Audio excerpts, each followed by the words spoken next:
इन दोनों चीज़ों को सही करने के चक्कर में मुझे समय नहीं मिला कि मैं ब्लॉग बनाने कर सकूं, तो ये मैं ब्लॉग अपलोड कर रही हूं आज के ब्लॉग में। यहाँ पे 3 तारीख को सावित्री बाई का जन्मदिन था। आज ज़्यादा डेकोरेशन हुई है।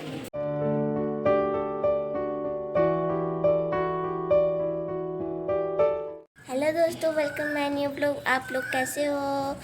गुड मॉर्निंग दोस्तों, जय भीम। आज बहुत तेज़ बारिश हो रही थी पर रुक गई है बारिश। आप लोग को मैं देखिए बारिश हुई है, मतलब कि पानी बरसा है बहुत थोड़ा ही।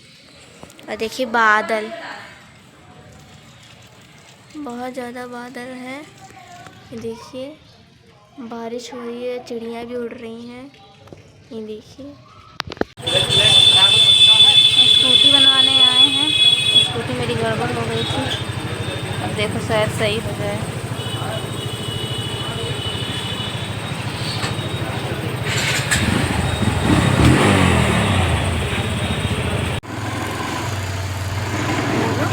हेलो दोस्तों, मैं बहुत दिनों के बाद स्कूटी पे बैठ रही हूँ। आज मैं जा रही हूँ बाजार। Bye bye.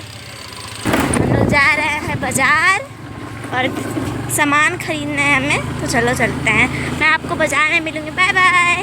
और एक और बात, स्कूटी बहुत दिनों के बाद बनी है, इसीलिए क्योंकि कुछ खराबी आ गई थी, इसीलिए हम लोग अभी तक खड़ी थी। हाँ, मम्मी ने बोला खड़ी मम्मी है। अरे बस। हेलो फ्रेंड्स, कैसे हैं आप सब? आशा होगा अच्छे होंगे।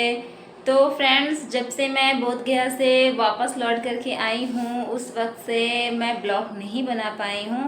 मोबाइल में कुछ प्रॉब्लम थी इस वजह से, और इसी बीच में मेरी स्कूटी भी ख़राब पड़ी हुई थी। मैं जब एग्ज़ाम देने गई थी, तो एग्ज़ाम देने के बाद से ही वो स्टार्ट नहीं हो रही थी, रह के बंद हो जाया करती थी। तो उधर 8-9 तारीख से वो कंटिन्यूसली बंद ही पड़ी थी, वो स्टार्ट बिल्कुल भी नहीं हो रही थी। तो मोबाइल में प्रॉब्लम थी और स्कूटी भी ठीक नहीं थी, तो इन दोनों चीज़ों को सही करने के चक्कर में मुझे समय नहीं मिला कि मैं ब्लॉग बनाने में कुछ काम कर सकूं।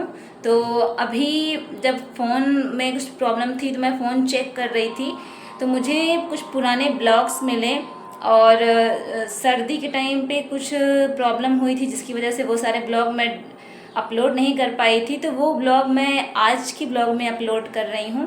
तो फिर साथियों, अभी देखते हैं आगे मुझे कहीं जाने का मौका मिलता है तो मैं ब्लॉग शूट करूँगी और आपको दिखाऊँगी।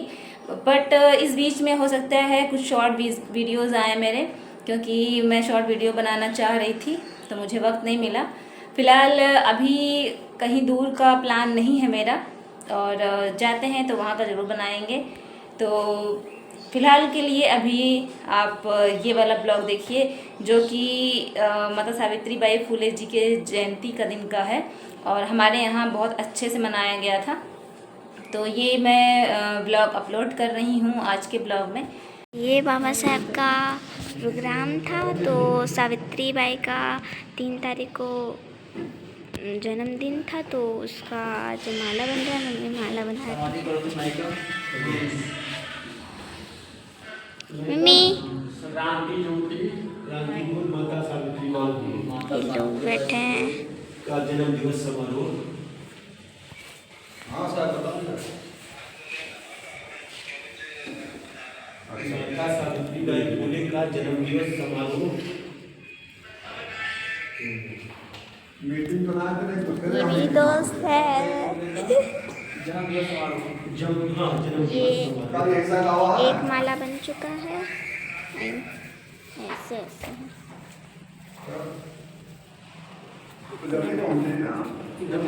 जो समारोह आरक्षण बचाओ संघर्ष समिति जनपद इकाई श्रावस्ती। हाँ रुको, ये एक और बन के मम्मी ने बना दिया है। ये ऐसे करके सामने जनपद इकाई श्रावस्ती। ये करना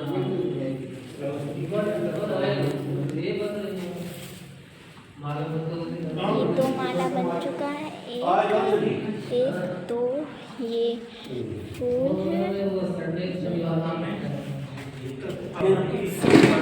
ये मैं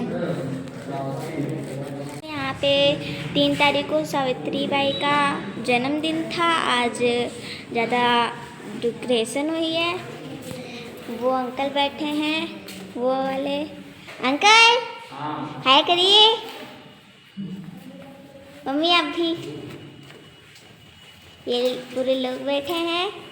ये देखिए, ये मैं हूँ।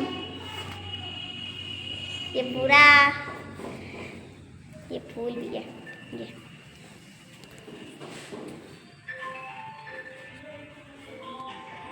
जब तैयारी होगी तो आपको अच्छे से दिखाएंगे, ठीक। ये देखिए, से जुड़े हुए काफ़ी समय उन्होंने मिशन के लिए दिया है। रामदीन वर्मा जी आए और वो भी तथागत बुद्ध और बाबा साहब डॉक्टर भीमराव अम्बेडकर तथा माता सावित्री बाई फुले को पुष्प अर्पित करके श्रद्धा सुमन अर्पित करें। इसी तारतम्य में महिला वर्ग से हमारे महिला मोर्चा के जिलाध्यक्ष आरक्षण बचाव संघर्ष समिति के भाई दीपा भारती जी भी आए। समाज में काफ़ी समय देने वाले और इस मूवमेंट को गांव-गांव तक पहुंचाने वाले हम सबके एड्रेस आदरणीय महाराज जी गोस्वामी आए और तथागत बुद्ध और बाबा साहब डॉक्टर भीमराव अम्बेडकर को माल्यार्पण करें।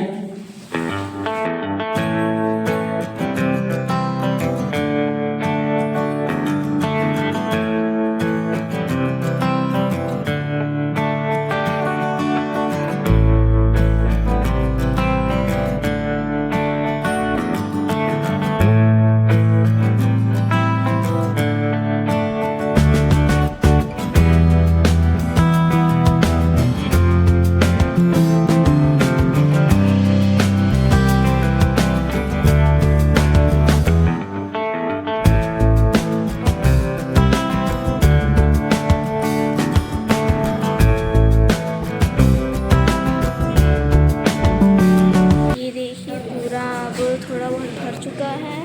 वो मेरी मम्मी बैठी हैं, एक वो जो बाल उनका पिंक पिंक है, वो सब मेरे सर बैठे हैं और वो बाबा साहब की मूर्ति। इस हाल में जितने भी लोग यहाँ आए हुए हैं सभी लोगों का मैं अपने संगठन के माध्यम से आरक्षण बचाव संघर्ष समिति के माध्यम से आप सभी लोगों का हार्दिक स्वागत वंदन अभिनंदन करते हुए हमारे बीच में संस्थापक, संचालक, निर्माता एवं हम सबके अगुआ हम लोगों को इस स्तर तक पहुंचाने वाले और इस क्षेत्र में शिक्षा का लक्ष्य जगाने वाले परम आदरणीय, परम सम्मानित आदरणीय प्रबंधक जी,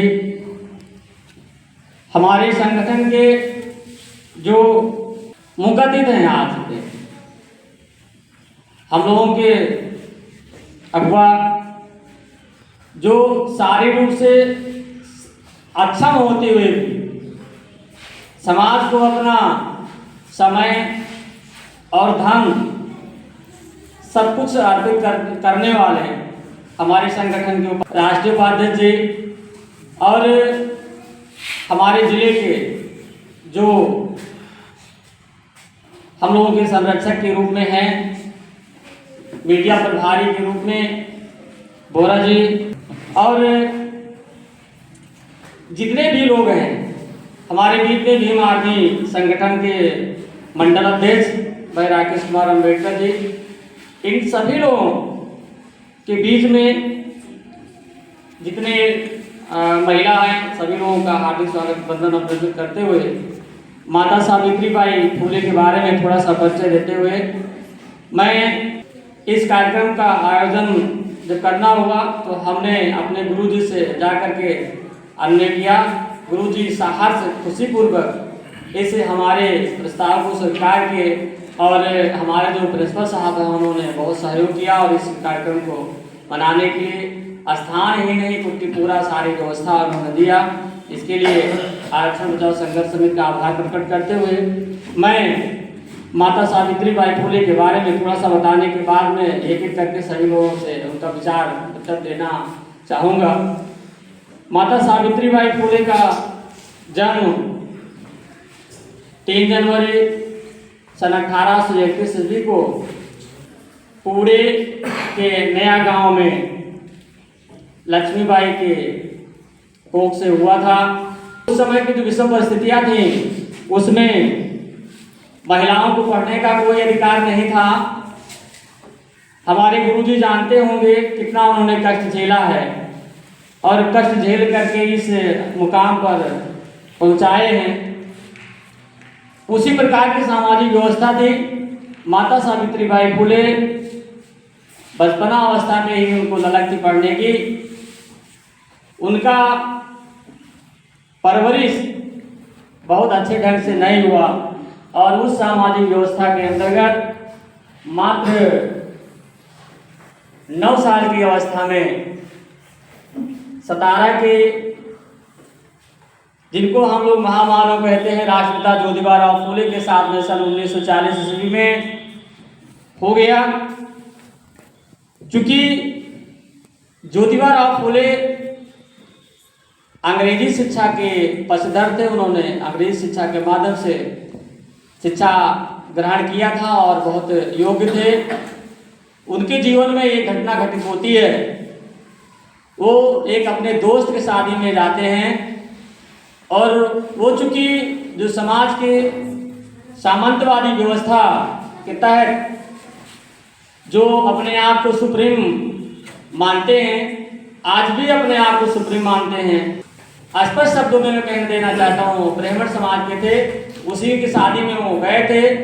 वहाँ पर जब इनको जाना गया कि ये शूद्र समाज के हैं तो उनको अपमानित किया गया। जितने बाराती थे सारे लोग रुक गए और उन्होंने इनको अपमानित किया कि ब्राह्मणों की शादी में ये शूद्र जाति का आदमी क्यों आगे आगे चल रहा है। और सारे गुजर रहे, कमर में झाड़ू, गले में हंडी और पैर में घुंघरू बांधे हुए एक आदमी आ रहा था जो अति शूद्र समाज का था। उसने देखा कि ये बहुत चिंतित हैं। उन्होंने जाकर पूछा तो उन्होंने कहा कि यदि आप ऐसे लोग अपनी जीवन लीला समाप्त कर देंगे तो समाज का उद्धार कौन करेगा। उसी से उनको प्रेरणा मिली और वो आए। उन्होंने अध्ययन किया कि ये सामाजिक व्यवस्था की जड़ियों को कैसे दूर किया जाए। तो उसमें उन्होंने ये पाया कि सामाजिक व्यवस्था में महिलाओं को एकदम से कुछ अधिकार नहीं है, केवल उनको एक नौकर से बदतर जीवन जीने के लिए, नौकर तो रखता है आदमी को वेतन देता है लेकिन महिलाओं को कुछ हक अधिकार नहीं है। तो उन्होंने सबसे पहले अपनी पत्नी माता सावित्री बाई को पढ़ाया और पढ़ाने के बाद में 1 जनवरी सन 1848 ईस्वी को सतारा में एक विद्यालय खोला। उस विद्यालय में उस समय मात्र 7 लड़कियां थी जो सभी सामान्य वर्ग की थी। उनको पढ़ाने के लिए इकट्ठा किया। वहां पे जाते हुए रास्ते में उनके ऊपर टीचर गोबर, हत्यारन, डाइंग आदि कह करके लोग पुकारते थे और तरह तरह से उनको मानसिक रूप से प्रताड़ित करते थे। लेकिन उन्होंने इस मिशन को आगे बढ़ाया। एक दिन जब उनके ऊपर गोबर फेंक दिया गया तो बहुत दुखी थी। ज्योतिबा राव फुले से उन्होंने अपनी वेदना बताया तो ज्योतिबा राव फुले ने कहा कि आप विचलित हो गई अपने मिशन से, आपको बार बार प्रताड़ित होना पड़ेगा, बारंबार प्रताड़ित होना पड़ेगा, लेकिन आप इस मिशन को न छोड़ें। माता सावित्री बाई फुले ने कहा कि नहीं, मैं विचलित कदाप नहीं हुई हूँ, मैं अपने मिशन पे लगी रहूंगी। लेकिन ये समाज कब सुधरेगा? जो सामाजिक दास्ता है कि बेड़िया को तोड़ने के लिए समाज कब आगे आएगा? ये समाज कब तक ऐसी दास्ता की बेड़िया को झेलता रहेगा? 3 साल प्रयास करने के बाद ज्योतिबा राव फुले और माता सावित्री बाई फुले ने सन 1852 ईस्वी में 18 विद्यालय का उस सतारा जिले में 18 विद्यालय की स्थापना किया और धीरे धीरे उस विद्यालय के अलावा सामाजिक कार्य भी करना शुरू किया। सन 1858 ईस्वी में जो विधवा होती थी, विधवा की दशा भी समाज में बहुत दयनीय थी। उन विधवाओं के जो बच्चे होते थे उसको कोई स्वीकार नहीं करता था, तो उन बच्चों के लिए बाल गृह का निर्माण करवाया। उसमें जो अनाथ बच्चे होते थे उनको रखा जाता था, उनका पालन पोषण किया जाता था। माता सावित्रीबाई गांव-गांव में जा जाकर के पोस्टर लगवाती थी और कहते थे कि जिनका इस प्रकार का बच्चा हो वो हमारे संस्थान में दान करे और मैं उनकी देख रेख करूंगी। ऐसा करते हुए आगे बढ़ता जाता है और उनका कारवां भी आगे बढ़ता जाता है। अभी जो है परी को कोचिंग से लेके आए हैं और यहाँ पे देखो आंधी चल रही है काफ़ी ज़्यादा, बिल्कुल आंधी तूफान। हम लोग जल्दी से चले आए हैं वरना यहाँ बच्चे हैं, बहुत सारे बच्चे सब खेल रहे हैं। सूरज वो देखो कहाँ गया, दिख नहीं रहा, कहाँ गया सूरज लाल लाल। वाओ एक तो फोटो लगती है, कितना प्यारा है। वाओ बादल है, बहुत बादल है। तो फ्रेंड्स अभी हम लोग रूम में आ गए हैं। बहुत अच्छी हवा चल रही थी बाहर, आंधी तूफान। तो साथियों ये जितना ब्लॉग आपने अभी देखा इसमें अभी और भी चीज़ें हैं जो माता सावित्रीबाई फुले के जन्मदिवस पर बहुत सारे वक्ताओं ने अपनी अपनी बातें रखी थी, तो वो मैं अब नेक्स्ट अलग वीडियो में अपलोड कर दूंगी क्योंकि ये बहुत लेंदी हो रहा था। और पर यहाँ बैठ कर के अपनी होमवर्क कर रही हैं। तो साथियों मिलते हैं नेक्स्ट ब्लॉग में, तब तक के लिए जय भीम, नमो बुद्धाय, की सपोर्टिंग।